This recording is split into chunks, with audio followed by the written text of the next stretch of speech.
Primeira carta do apóstolo Pedro, capítulo 1, a partir do verso 13. Por isso, cingindo o vosso entendimento, sede sóbrios e esperai inteiramente na graça que vos está sendo trazida na revelação de Jesus Cristo, como filhos da obediência. Não vos amoldeis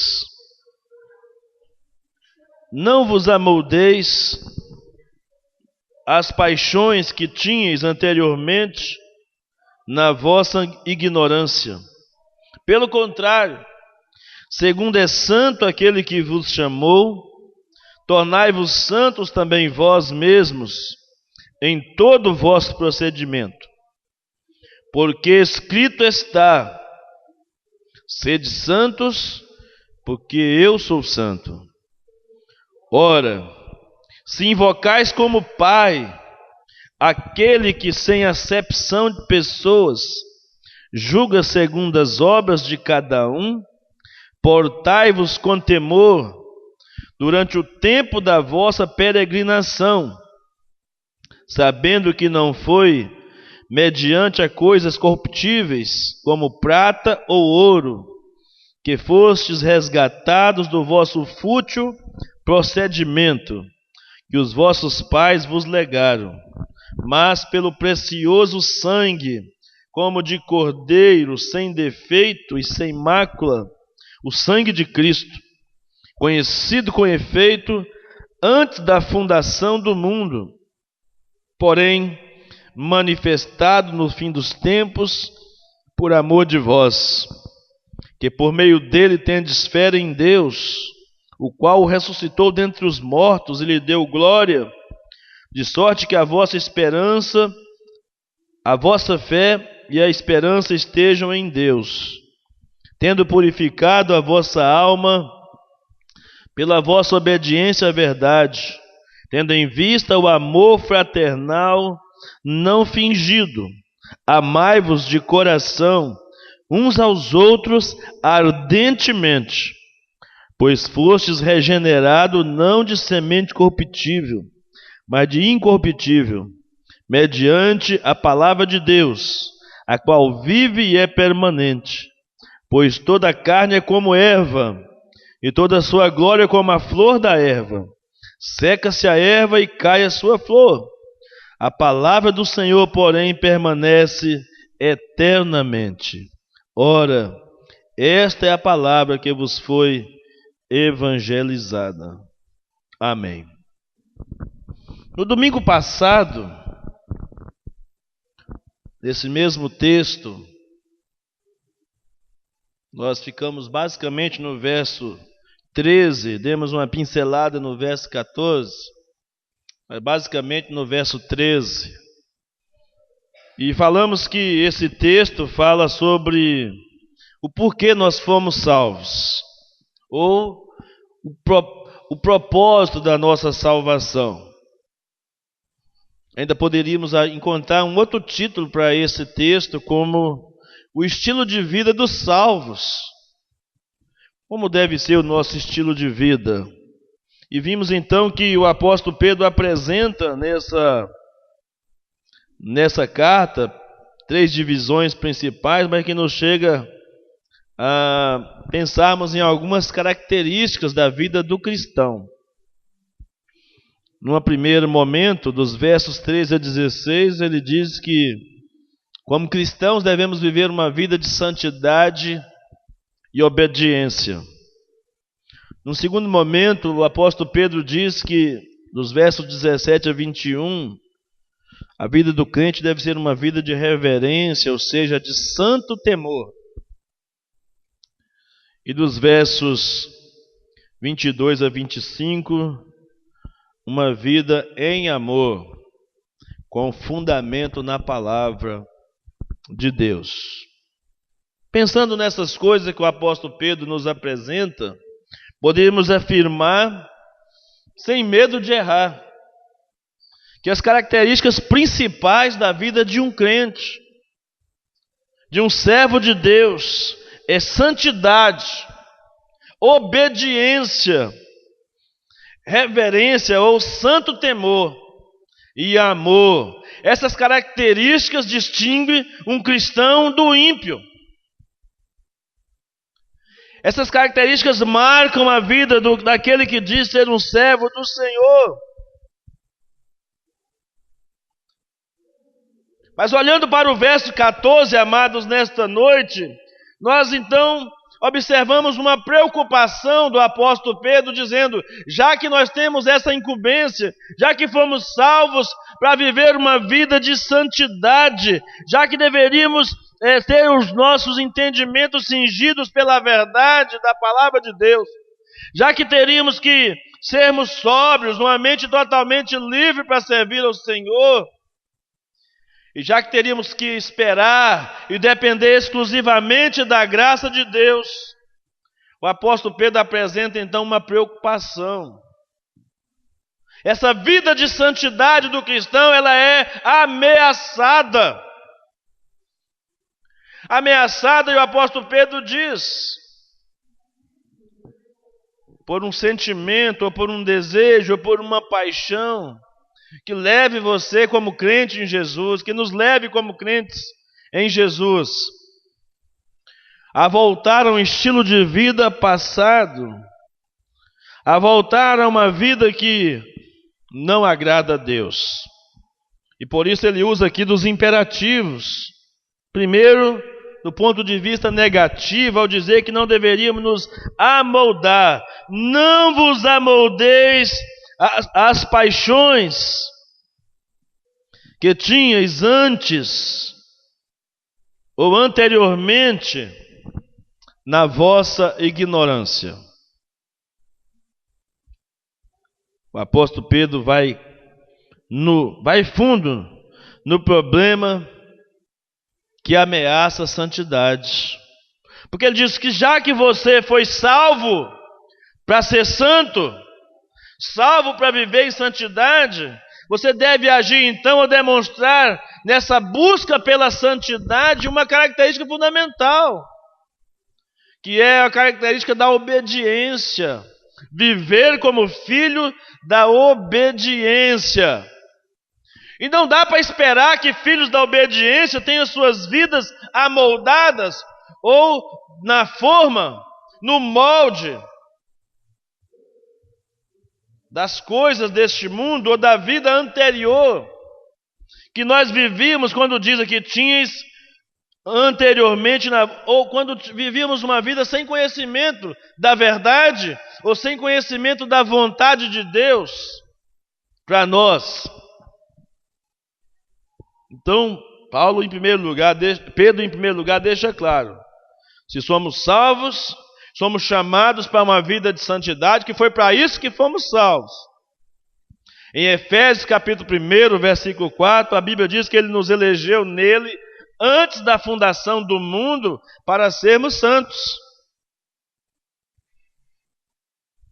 E eu quero dizer, amados, nesta noite que santidade, embora nós não possamos produzir por conta própria a santidade, mas Deus espera de nós um sentimento, um desejo, uma busca por essa vida de santidade.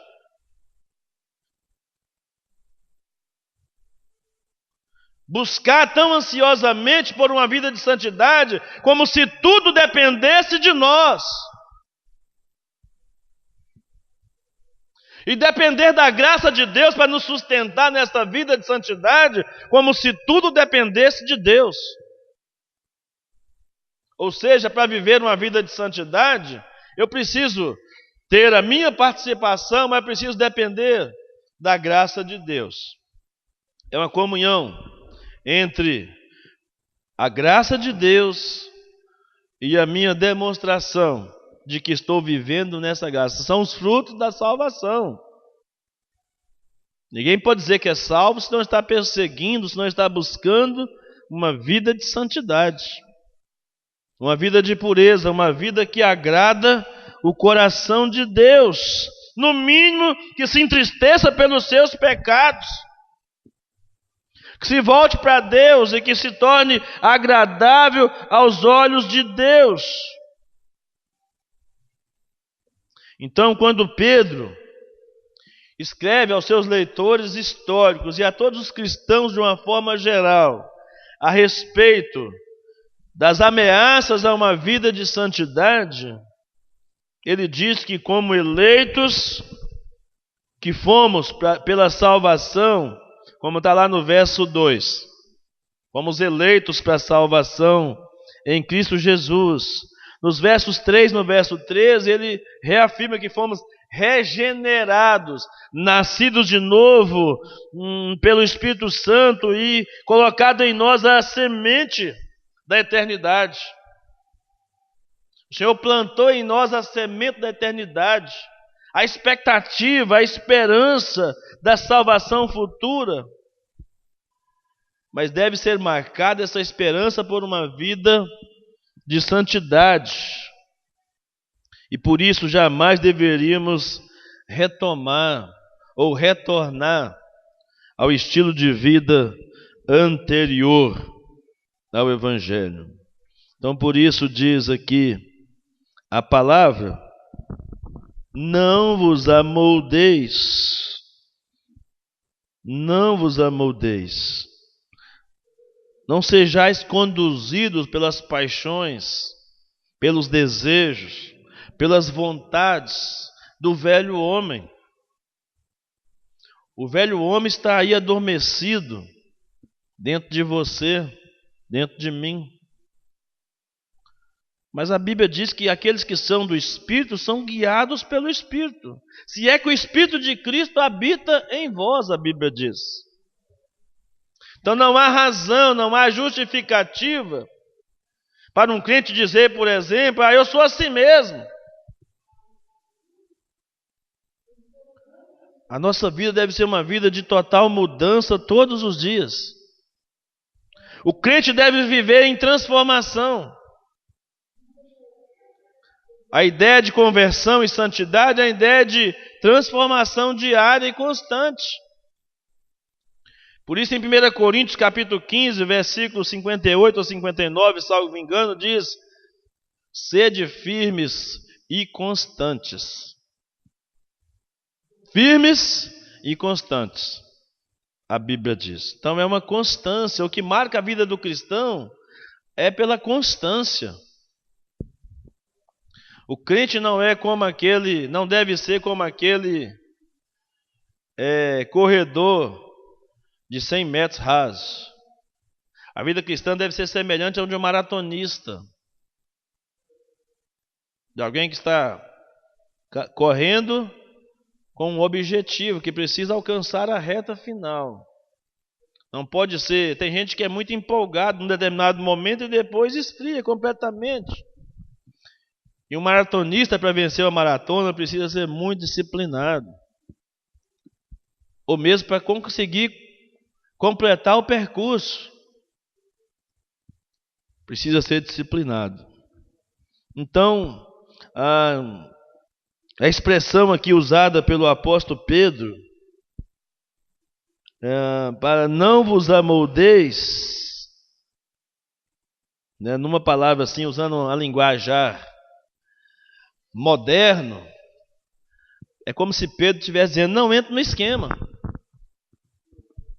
Saia fora desse esquema, desse sistema perverso. Saia fora dos modismos. Não há razão você, como crente em Jesus, seguir os modismos. Saia fora desse esquema. É um esquema satânico, muito bem orquestrado para afastar você da glória de Deus, para afastar você de uma vida de santidade, de uma vida que demonstre que verdadeiramente você teve um encontro pessoal com Cristo Jesus. Então Pedro diz: não entrem novamente nesse esquema antigo de vida, nesse projeto de vida que tinha destinado você para a morte, tinha destinado você para o juízo eterno, a condenação eterna. Saia desse estilo de vida. E o que me chama a atenção no texto, irmãos, é que A palavra usada para paixões também, que é eptimia na língua original, dá a ideia de desejar o que é proibido. E no mundo popular, no linguajado popular aí, as pessoas dizem que, por exemplo, que a fruta roubada é mais gostosa. Não é verdade?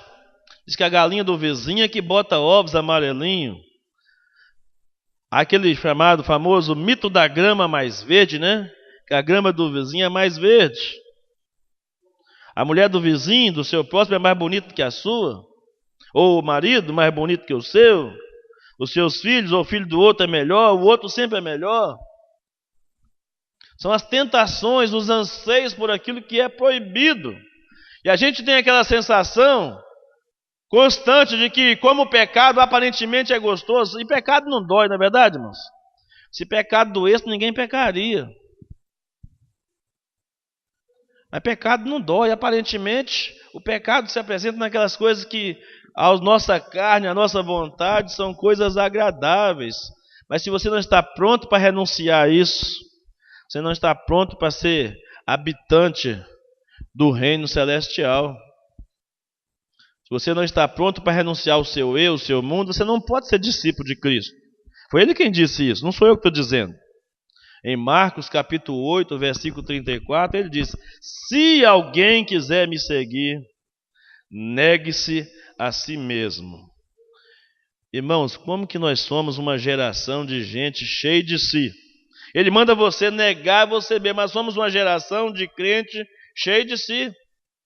De crente que não matou o seu eu, que não crucificou o seu eu junto com Cristo na cruz do Calvário.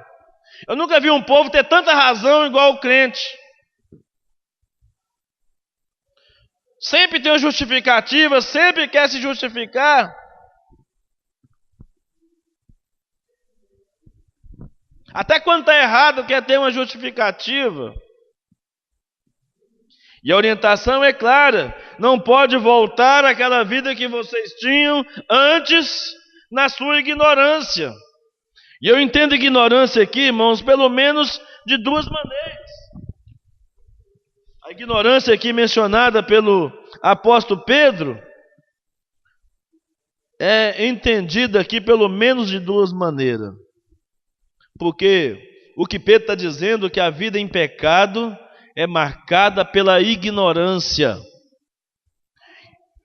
Muitas vezes a gente tem a palavra ignorância como brutalidade ou falta de educação. Mas no contexto aqui que diz que ignorância é falta de conhecimento. Mas poderíamos aprofundar um pouco mais no sentido dessa palavra nesta noite, entendendo que ignorância não é necessariamente falta de conhecimento. Ignorância é, muitas vezes, ou na maioria das vezes, rebelião. Ignorância é rejeição ao conhecimento da vontade de Deus. E eu me baseio nisso, naquilo que está escrito em Romanos. Abre a sua Bíblia aí, por favor. Em Romanos, capítulo 1.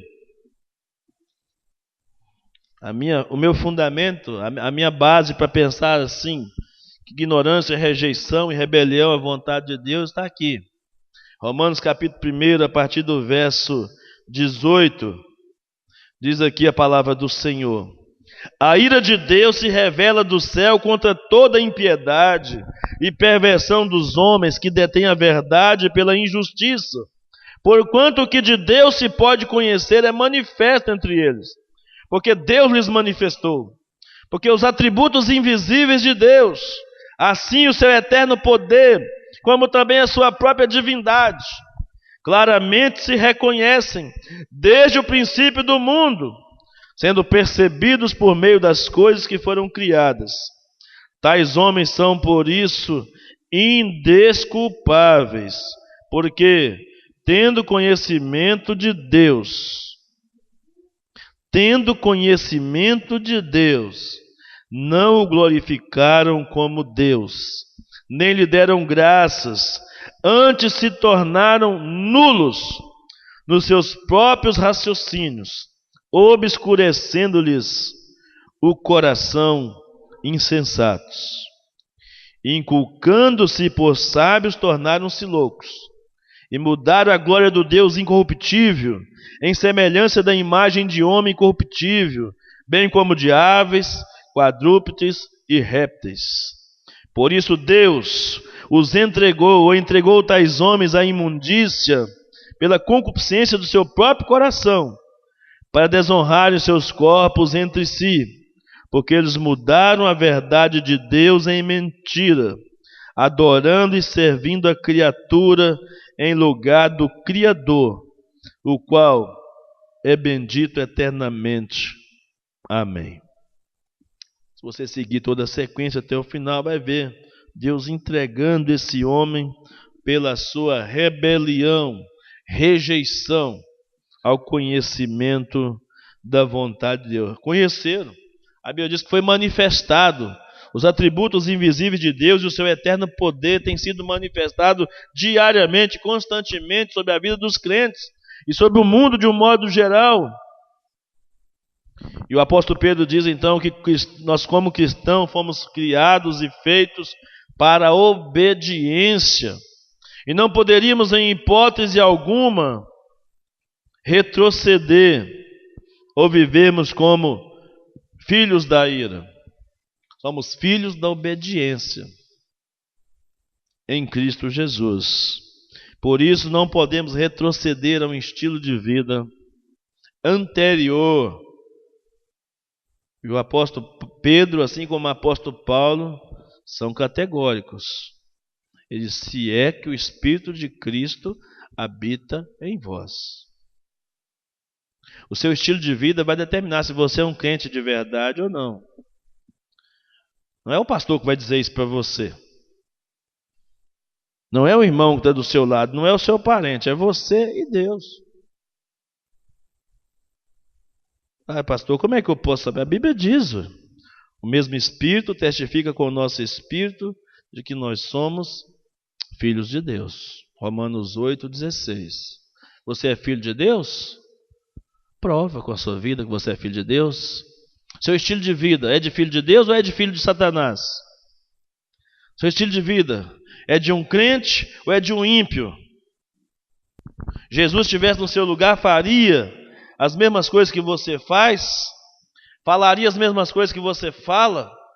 Pensaria as mesmas coisas que você pensa? Agiria da mesma forma que você age?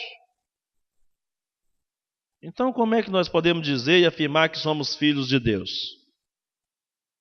Se nós estamos vivendo dentro desse padrão. O padrão nosso é Cristo. E Pedro adverte: não siga o padrão das suas paixões que vocês tinham antes. O seu padrão é Cristo, o seu alvo é Cristo, o seu modelo é Cristo. Nós começamos a nos padronizar pelo outro ou pelos outros. Mas o nosso padrão é Cristo. Nem somos nós mesmos. É Cristo o nosso padrão. No verso 15, ele diz: pelo contrário, sede santos, segundo é santo aquele que vos chamou, tornai-vos santos também a vós mesmos, em todo o vosso procedimento. Irmãos, duas coisas me chamam a atenção aqui no texto. Primeiro é o caráter daquele que nos chama para a salvação e para a vida de santidade. Diz o apóstolo Pedro: ele é santo. E ele nos chama para sermos santos, separados. A palavra santo significa separado, exclusivo. E a sua vida também deve ser uma vida de santidade, onde o reino de Deus deve ser prioridade. Se tem alguma coisa que seja maior, ou que tenha maior prioridade para você hoje, que não seja o reino, não seja o seu envolvimento com a igreja de Cristo, tem alguma coisa errada no seu relacionamento com Cristo, e que você precisa consertar urgentemente. Porque a Bíblia diz: segundo é santo aquele que vos chamou. O imperativo do chamado para a santidade é baseado na santidade de Deus. Você jamais será santo como Deus é santo, mas você deve ser santo porque Deus é santo. E ser santo significa ser separado para o uso exclusivo. Ao contrário de viver para esse mundo, viva para Deus. Em outras palavras, é isso que o apóstolo Pedro está dizendo. Ao contrário de viver para si mesmo, ao contrário de viver para esse mundo, viva para Deus. A segunda coisa aqui em destaque é que a ideia de separado significa que o nosso chamado é para viver uma vida singular, diferente, e envolve a singularidade da vida de Deus ou da santidade de Deus, e também o aspecto moral da santidade de Deus. Ou seja, você é chamado para a santidade porque Deus é santo, e você é chamado à santidade porque Deus revela a sua santidade através de uma vida moral equilibrada. E a vida moral equilibrada é a vida que não se corrompe com os valores deste mundo. É a vida que não se corrompe com a sedução deste mundo. É uma vida separada dessa deformidade ética e moral que há na sociedade. É uma vida comprometida com os valores. Essa santidade moral de Deus, irmãos, é uma santidade comunicável. Nós falamos que os atributos de Deus, há atributos de Deus que são incomunicáveis. Ou seja, não são transmitidos a nós. Por exemplo, a onisciência, a onipotência, a onipresença de Deus, isso pertence só a Deus. Mas a santidade dele, ele comunica a nós. Ele transmite a nós para que vivamos de forma santa também. Ou seja, para viver uma vida de santidade, precisamos depender de Deus. Porque ninguém vive para si mesmo. Ninguém pode viver para si mesmo. Santidade deve abraçar ou envolver todas as áreas da nossa vida. Porque Ele é santo, nós cristãos devemos nos portar como filhos obedientes e buscar uma vida de santidade. Imperativo da santidade esse, confirmado pelas Escrituras. O verso 16 é claro para nós. Olha aí na sua Bíblia, o verso 16 da primeira carta de Pedro, capítulo 1. Porque está escrito, está revelado, está declarado, está afirmado por Deus. Deus pode cobrar de mim e de você a santidade porque Ele é santo. Porque a única maneira que eu tenho e que você tem para nos relacionarmos com Ele é por meio da santidade. É porque nós estamos acostumados ao evangelho diluído. Estamos acostumados à humanização do evangelho. O humanismo tomando conta do evangelho. E por isso as pessoas não têm tanto temor assim pela santidade de Deus. Não tem tanta reverência assim diante da santidade de Deus. As pessoas acham que podem lidar com Deus como se fosse um Deus qualquer, uma pessoa qualquer, um companheiro, um amigo de quarto. Eu disse outro dia aqui que eu tenho uma colega de trabalho que se refere a Deus dizendo como meu Deusinho. Outros, como a Xuxa, diz o cara lá de cima. Outros insistem em chamar Deus de você, como se Deus fosse igual a você. Eu tenho dificuldade. Eu tenho uma canção que eu gosto tanto, que é O Tempo, e a maior dificuldade de cantá-la é porque ela fala chama Deus de você. Eu gosto demais. E outras canções mais. Mas nós estamos vivendo num mundo tão difícil que os filhos não aprenderam a chamar os pais de senhor nem de senhora. Aliás, já vi crente dizer, quando o menino chama a mãe de senhora, a senhora está no céu. Não tem senhora nenhuma no céu, amado, pelo amor de Deus. No céu só tem um Senhor, Rei, soberano sobre todas as coisas. Senhor e senhora não é título de velhice, é título de autoridade. Se confundiram, ficaram amoldados com os valores deste mundo e acham que senhor e senhora é título de velhice, mas é título de autoridade. Já contei para os irmãos aqui, né? Quem quiser colocar o bonequinho, né? Coloque. Um irmão lá no sul de Minas, quando eu tinha 21 anos de idade, e era pastor de um irmão de 85 anos de idade. Ele me chamava de senhor e eu ficava constrangido. E um dia ele me disse: olha, se eu não puder chamar você de senhor, você não pode ser meu pastor. O senhor não é por causa da idade, é por causa da autoridade. E se Deus colocar uma criança como autoridade sobre a minha vida, ela é meu senhor.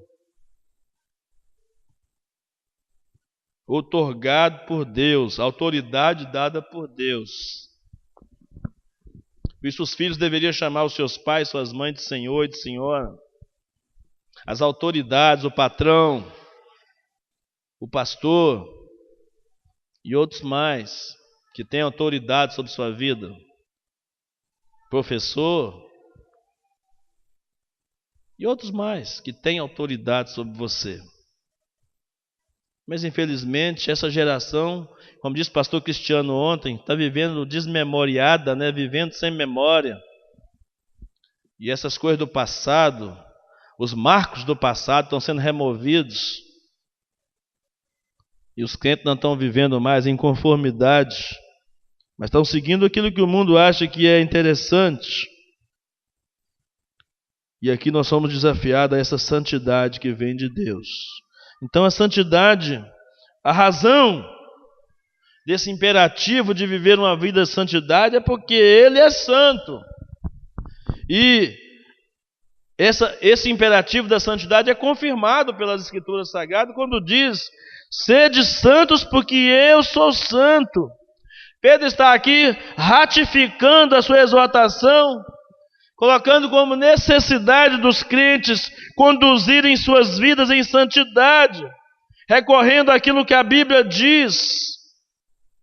Ele diz: está escrito, está legalmente confirmado, que não tem outra maneira de você se relacionar com o seu Deus a não ser por meio da santidade. Você é justificado pela fé, mas é a santidade que te coloca frente a frente com Deus. Você é salvo, mas é a santidade que traz relacionamento com Deus. É a santidade que te aproxima dele. Então Pedro não baseia as suas exortações em convicções próprias, pessoais. O que Pedro está dizendo aqui não é que ele acha que os crentes deveriam ser santos. Pedro não está colocando aqui: eu acho, eu cheguei a essa conclusão. Isso é coisa da minha cabeça, gente. Pedro não está dizendo isso, Pedro está dizendo: está escrito. Está escrito. Se você e eu queremos insistir em viver uma vida em pecado, viver uma vida fora do padrão da santidade, uma vida moral desregrada, uma sexualidade fora do padrão de Deus, uma vida de relacionamentos com o próximo fora do padrão de Deus, você é responsável diante de Deus por isso, porque está escrito, a Bíblia diz. Nós não somos santificados pela obediência, irmãos, a esses preceitos, mas é o contrário.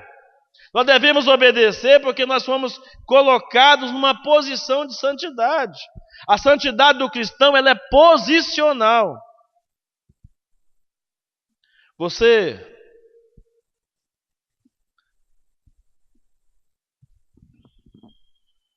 não é santo, você não é um pecador desesperadamente, loucamente tentando ser santo, porque você jamais conseguiria. Mas você é um santo que foi declarado santo, você foi santificado. Ser santificado não é como a igreja católica vai lá e depois que o cara morre, beatifica e depois santifica e coloca o cidadão como objeto de adoração por outros. Não. Ser santificado, a Bíblia diz que é pela palavra. João 17:17. Santifica-os na verdade, a tua palavra é a verdade. É pela palavra que você é santificado. Mas se você não está nem aí para a palavra, como é que você vai ser santificado? O salmista no Salmo 119:11 diz: escondi a tua palavra no meu coração para não pecar contra ti. Se você está pecando, se eu estou pecando, é porque a palavra não está no coração. Porque se a palavra estiver no coração, a mudança da minha vida vai ser radical. As pessoas vão perceber como é que a minha vida mudou. Eu não serei mais o mesmo, jamais serei o mesmo. Cada dia as pessoas vão olhar para mim e ver que eu sou uma pessoa diferente.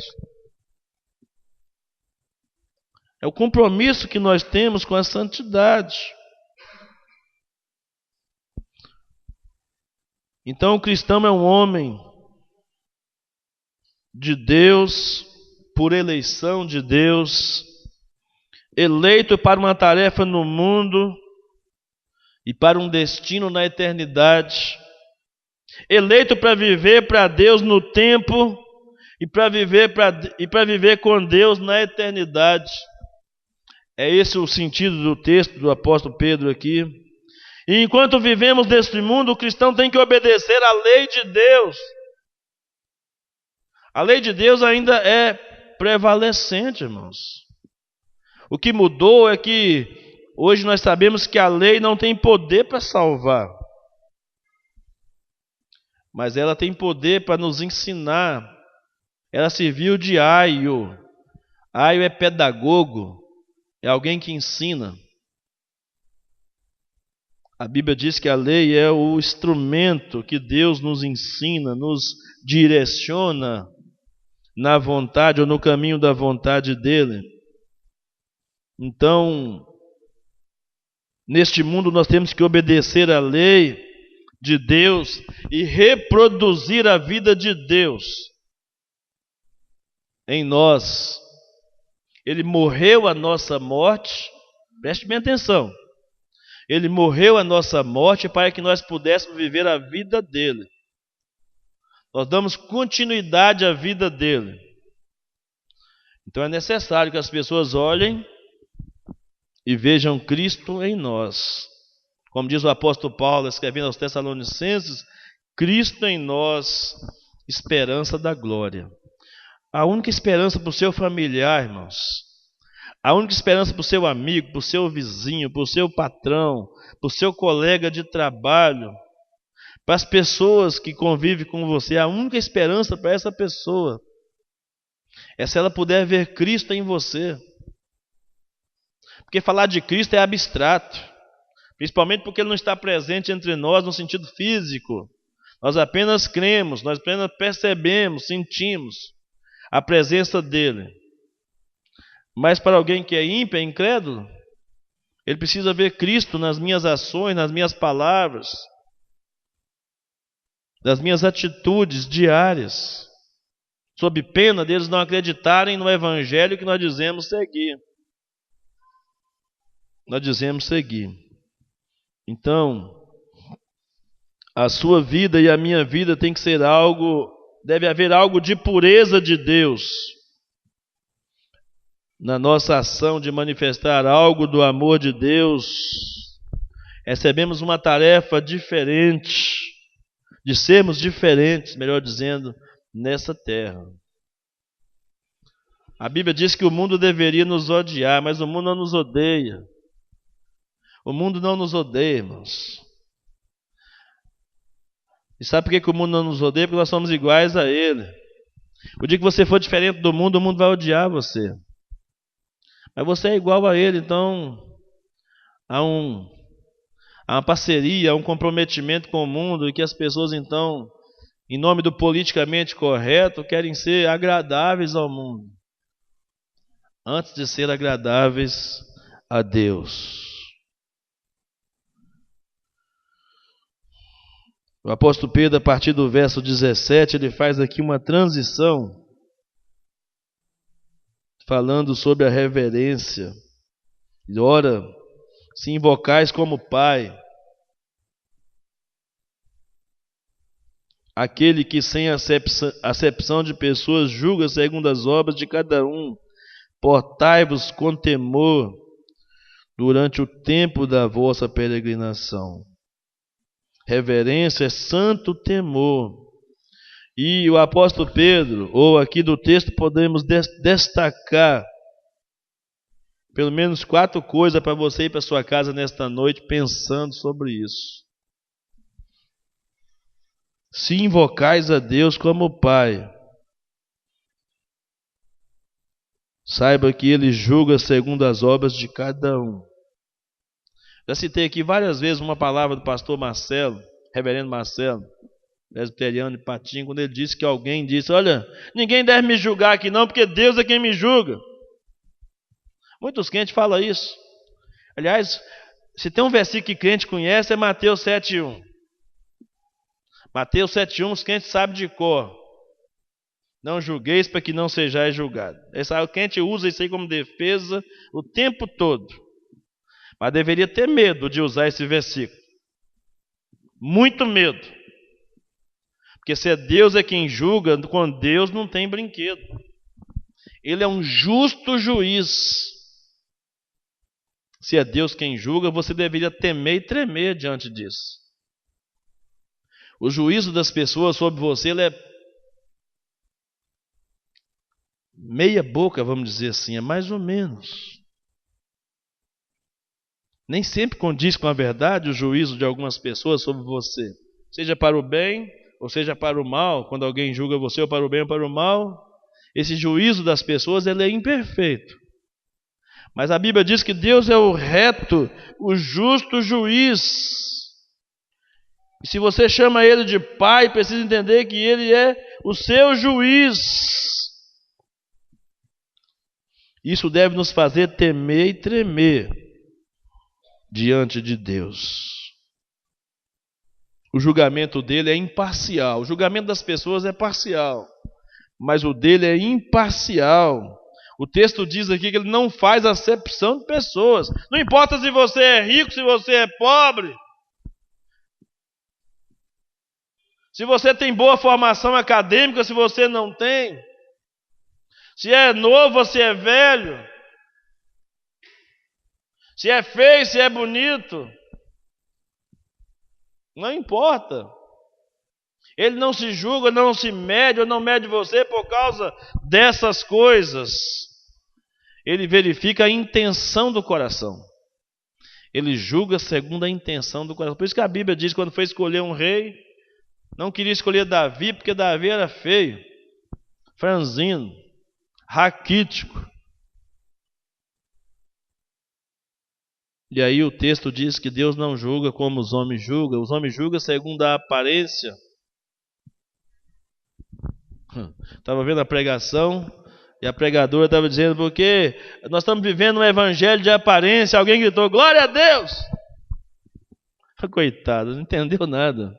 Isso era uma crítica, não era um elogio.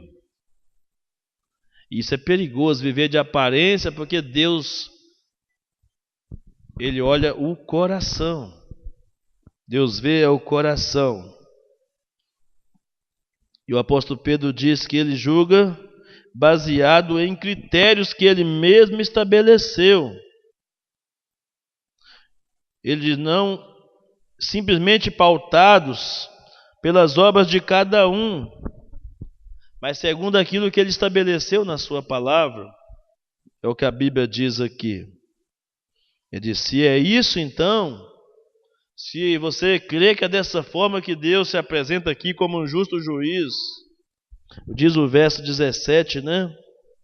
Então tome cuidado nos tempos da vossa peregrinação. Não é isso? Ainda estou em Romanos 1. Vamos voltar em Pedro. Se invocais como Pai aquele que sem acepção de pessoas julga segundo as obras de cada um, portai-vos com temor durante o tempo da vossa peregrinação. Ou seja, enquanto você vive aqui nessa terra, tenha temor de Deus. Ah, irmãos, como tem faltado o temor de Deus no coração do crente. E o crente, como peregrino, vivendo à sombra da eternidade, deve ter o seu coração tomado pelo temor. A todo tempo, devemos pensar para onde nós vamos e que teremos que prestar contas ao nosso Deus. Não podemos viver como se não vai acontecer nada. Você vai ficar surpreendido se você levar uma vida descuidada, sem se preocupar com a vida de santidade, uma vida agradável ao Senhor. O tempo não nos permite avançar mais, mas queremos dar sequência nesse entendimento. A partir do verso 18, dia 17 de dezembro, se Deus quiser, vamos falar sobre esse texto, continuar nesse texto. A partir do verso 18, eu quero que você leia na sua casa, tenta entender essas coisas aí. Volte lá no versículo 1 de 1 Pedro. Tá? No próximo domingo nós teremos o Lucas como nosso pregador, pregando sobre a Bíblia. O próximo domingo é o dia da Bíblia. Então seria interessante você vir convidar pessoas. Queremos fazer inclusive uma exposição de Bíblias ali. Você conhecer várias versões, Bíblia em outras línguas. Tá? No próximo domingo vamos fazer isso. De manhã não teremos a escola bíblica dominical. Próximo domingo teremos batismos em Nova Era, se o tempo permitir. Se estiver chovendo, você venha para a igreja, porque na igreja não chove. Tá? É só no caminho até a igreja que chove, dentro da igreja não chove. No domingo pela manhã. Mas à noite teremos o culto normal, às 19h30. Culto de gratidão a Deus pela palavra dele. É o dia da Bíblia. Próximo domingo. Amém? Vamos orar. Nosso Deus, nosso Pai, somos gratos ao Senhor pela Tua palavra e te pedimos que ela transforme a nossa maneira de viver, ó Pai. Enche o nosso coração com um santo temor, com reverência diante de Ti. E nos faz, ó Deus, reproduzir a Tua vida diante dos homens, para que vejam Cristo em nós, como esperança para eles, ó Pai. Ó Deus, tem misericórdia de nós. Estamos tão longe, tão distantes da vida que agrada ao Senhor. Então te peço que tome nosso coração de uma profunda paixão por Ti, pelo Teu reino, pela Tua igreja, pela Tua palavra, de amor fraternal entre nós. Muda, Deus, essas estruturas que estão profundamente arraigadas dentro de nós e nos transforme para a glória do Teu nome, Senhor. Nos dê uma semana como um privilégio de podermos manifestar a vida de Cristo em nós, em nosso trabalho, em nossa casa, em nossa escola, na nossa vizinhança, com as pessoas que nós convivemos no dia a dia. Nos dê essa chance, ó Deus, nos dê essa oportunidade de reproduzir a vida de Cristo em nós. E as pessoas ao nosso redor percebam a diferença e vejam como o Senhor nos mudou, como o Senhor nos moldou, segundo a Tua palavra, ó Pai. É o desejo do nosso coração. Em nome de Jesus. Amém, Senhor. Amém.